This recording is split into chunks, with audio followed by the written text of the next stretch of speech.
परिवहन और राजमार्ग मंत्रालय के तहत अनुदान मांगों पर कनकमल कटारा ने क्या कुछ कहा, सुनिए। बहुत बहुत धन्यवाद माननीय सभापति जी, मुझे सड़क मार्ग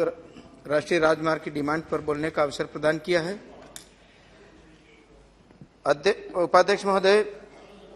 पीएम गति शक्ति को बढ़ावा देने वाले 7 कारक सड़क, रेलवे, एयरपोर्ट, पत्तन, सार्वजनिक परिवहन, जल, इन 7 को मिलाकर के अर्थव्यवस्था को और अच्छा व्यवस्था में आगे इस काम को बढ़ा करके निर्माण किया जा रहा है और विकास किया जा रहा है। राष्ट्रीय मार्ग नेटवर्क में 22-23 में 25,000 किलोमीटर का विस्तार किया जा रहा है। राष्ट्रीय मार्ग नेटवर्क में विस्तार के 20,000 करोड़ रुपया जुटाए गए हैं ताकि सार्वजनिक संस्थानों को पूर्ण किया जा सके। आदरणीय अध्यक्ष महोदय, अटल बिहारी वाजपेयी साहब ने एक बात कही थी कि देश में अगर आर्थिक स्थिति को सुधारना है तो सड़क निर्माण करना बहुत आवश्यक है, और यही काम इन्होंने किया, जिसके कारण से पूरे देश के अंदर बहुत ही अच्छी सड़कों का निर्माण हुआ, गांव-गांव तक ये सड़क पहुंची है और आज देश के इस आर्थिक स्थिति में मजबूती प्रदान हुई है। मैं प्रधानमंत्री जी का एवं राष्ट्रीय राजमार्ग मंत्री नितिन गडकरी साहब का, आदरणीय वीके सिंह जी साहब का बहुत बहुत धन्यवाद ज्ञापित करता हूं कि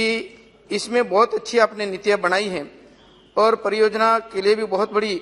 योजना बना करके काम किया जा रहा है, जिसमें 4,500 करोड़ रुपए मंजूर किए। प्रतिदिन से 36.6 किलोमीटर सड़क का निर्माण प्रतिदिन किया जा रहा है। उपाध्यक्ष महोदय, मैं आपके माध्यम से मंत्री जी को निवेदन करना चाहता हूं, पिछले समय में आदरणीय नितिन गडकरी साहब ने एक घोषणा की थी, पूरे देश में मैं ऐसे वाहनों को विकसित करूंगा जिसमें अगर कोई शराब पी करके कोई ड्राइवरिंग कर रहा है तो वह गाड़ी नहीं चलेगी, और ऐसे वाहनों की जरूरत अभी देश में बहुत अधिक है, जिसके कारण से दुर्घटनाएं बहुत अधिक और शराब और व्यसन करने से बहुत नुकसान उठाना पड़ रहा है।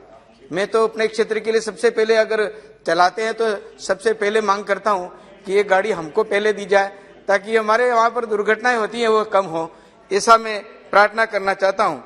मैं इस समय में यह भी निवेदन करना चाहता हूं कि राष्ट्रीय राजमार्ग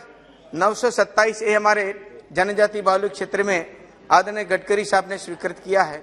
मैं इनको धन्यवाद ज्ञापित करना चाहता हूं, आदरणीय प्रधानमंत्री जी को धन्यवाद ज्ञापित करना चाहता हूं। और उस समय जनजाति बहुल क्षेत्र में जो स्थितियां थी, जो भी ठेकेदार आता था वो ऐसे 1 इंच 2 इंच की गुणवत्ता का ध्यान रखते के सड़कें बनाई जाती थी, वो टूट जाती। लेकिन इस प्रकार से अटल जी के समय से अभी तक की जो सड़कें बनाई जा रही हैं वो बड़ी गुणवत्ता से बनाने का पूरा प्रयास किया जा रहा है। और इस समय में हमारे क्षेत्र के अंदर 927 से राष्ट्रीय राजमार्ग स्वरूपगंज से रतलाम वाया डूंगरपुर, बांसवाड़ा, खेरवाड़ा स्वीकृत किया गया है और इससे बहुत अधिक उस क्षेत्र के अंदर लाभ मिलने वाला है। और हमारा यानी कि वजवाड़ा से गढ़ी प्रतापपुर और सागवाड़ा तक का यह रोड प्रगति पर है और आगे सागवाड़ा से खेरवाड़ा डूंगरपुर तक का यह रोड स्वीकृत है, उसको गति प्रदान की जा रही है। परंतु दुख का विषय यह है कि हमारे उस क्षेत्र में जिस प्रकार से यह जो अधिकारियों का, जैसा रूडी साहब बता रहे थे कि सर्वे करने के लिए बताई तो पूरा डामरीकरण का सर्वे करके बता दिया और बीच में कहाँ उबड़ खाबड़ है, पानी कहाँ ज्यादा रहता है, भारी वाहन कहाँ आते हैं, ये सड़क टूटेंगी कहाँ पर, इस क्षेत्र का ध्यान में न रखा गया। हमारे क्षेत्र में जिस प्रकार से यानी हमारा गढ़ी से आशापुरा मोड़ तक, ये प्रतापपुर के अंदर जिस प्रकार से दोनों तरफ दुकानें, व्यापारी हैं और पानी वहां बहुत रहता है, माही की कैनाल के कारण से पानी सड़क पर जाता है, सड़कें टूटती हैं। हमारा वजवाड़ा में ये सीमेंट फैक्ट्री है और उसके अलावा भी हमारा तलवाड़ा के अंदर मार्बल भारी वाहन आते जाते हैं, जिसके कारण से यह सड़क बहुत टूट जाती है। मांग की हमने, मैं धन्यवाद ज्ञापित करना चाहता हूँ गडकरी साहब का कि हम जब भी कहीं ना नहीं कहा और यह 4.5 किलोमीटर सीसी सड़क के लिए भी उन्होंने अधिकारियों को निर्देश दे दिए, लेकिन अभी तक उसकी स्वीकृति और उस कार्य को प्रारंभ करने में बड़ी तकलीफ हो रही है, जिसके कारण से दोनों तरफ यानी सड़कों का काम डामरीकरण हो रहा है, लेकिन बीच का 4.5 किलोमीटर जो है वो अभी इसीलिए कि सीसी सड़क होने वाला है, ठेकेदार बड़ा परेशान हो रहा है। हम क्या कर सकते हैं, और स्वीकृति जैसे ही अधिकारियों को निर्देश दिए, लेकिन अभी इसमें विलंब हो रहा है। मेरी प्रार्थना है कि इसमें बहुत ही जल्दी सीसी सड़क को स्वीकृत किया जाए 4.5 किलोमीटर, ताकि वहां के ग्रामीण जन इसका ठीक ढंग से लाभ ले सकेंगे और परेशानी से दूर होंगे। मैं निवेदन करना चाहता हूं कि अभी कई सारे सुझाव आए, जिसमें हमारा जो 2-3 जो इस प्रकार से सड़कें 36 सड़कें हमारे सीआरएफ के अंदर स्वीकृत हुई, और उसके अंदर मेरे क्षेत्र डूंगरपुर बांसवाड़ा में, और पहली बार इस प्रकार की सड़कें गुणवत्ता से बनाने का काम निर्देश हुए इसके अनुसार निर्मित की जा रही हैं। परंतु मुझे एक तकलीफ इस बात की है कि जो ठेकेदार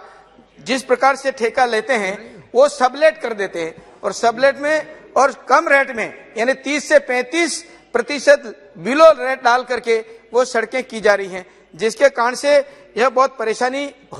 होती है और सड़कों का काम ठीक ढंग से नहीं हो पाता, और वह बीच में रुक भी जाती हैं। जैसा हमारा किस समय मांडी से दम्बोला बिलुड़ा का रोड जो है अभी झगड़े में पड़ गया, क्योंकि वो सब लेट किया गया, उसने काम किया नहीं किया, अधिकारियों ने पेमेंट कर दिया, और उस सड़क को करे कौन, इस झगड़े के कारण से बड़ी दिक्कतें होती हैं। इसलिए इस प्रकार की स्थिति में ये जो सड़कें हैं उसके लिए कम रेट में न डाला जाए, ठीक ढंग से इनको पाबंद किया जाए ठेकेदारों को, जिसके कारण से सड़कें ठीक ढंग से हो सके।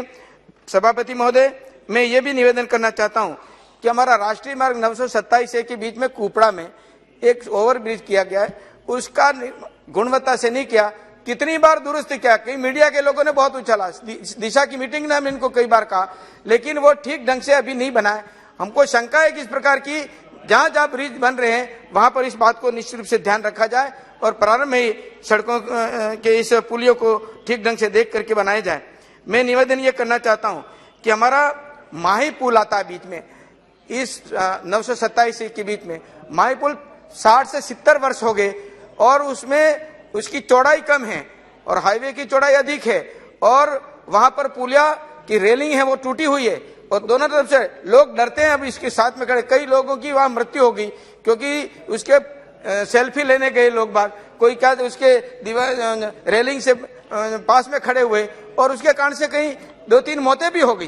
और अभी भी डर बना हुआ है। मेरी मांग है कि जब इतना हाईवे बन रहा है तो उसके अंतर्गत ये पुलिया का निर्माण जो नया कर दिया जाए, जिसके कारण से की चौड़ाई भी बढ़ेगी, और ये जो खतरा बना हुआ है उसके भी हमको कृपया समाप्त कीजिए, कृपया समाप्त कीजिए। दूसरी बात ये निवेदन करना चाहता हूं कि अभी कुछ माननीय सांसदों ने पूर्व में कहा है कि टोल टैक्स जहां लगता है वहां पर 5 से 10 किलोमीटर के रेंज में व्यापारियों को कई बार आना जाना पड़ता है, तो अब कोई न कोई राहत का रास्ता निकलना चाहिए, जिसके कारण से बड़ी परेशानी होती है। इसलिए मैं आपसे निवेदन करना चाहता हूं इस ओर भी निश्चित रूप से ध्यान दिया जाए। दूसरी कमी ये नजर आती है, मेरा सुझाव है कि सड़क के दोनों तरफ हमारे उधर विलायती बबूल हो रहे हैं, और विलायती बबूल इतनी झाड़ियां बड़ी बड़ी हो जाती हैं, जिसके कारण से वो रास्ता पानी जाने में रुकता है, और नालियां ठीक ढंग से निर्माण नहीं होने से भी परेशानी होती है, और इसके लिए भी उसमें नियमित रूप से हर साल उसका ध्यान दिया जाए ठेकेदार के द्वारा, तो ये सड़कें नहीं टूटेंगी। बहुत बहुत धन्यवाद। मैं बहुत धन्यवाद देना चाहता हूं कि आपने मुझे बोलने का अवसर दिया। धन्यवाद। जय हिंद, जय भारत। श्री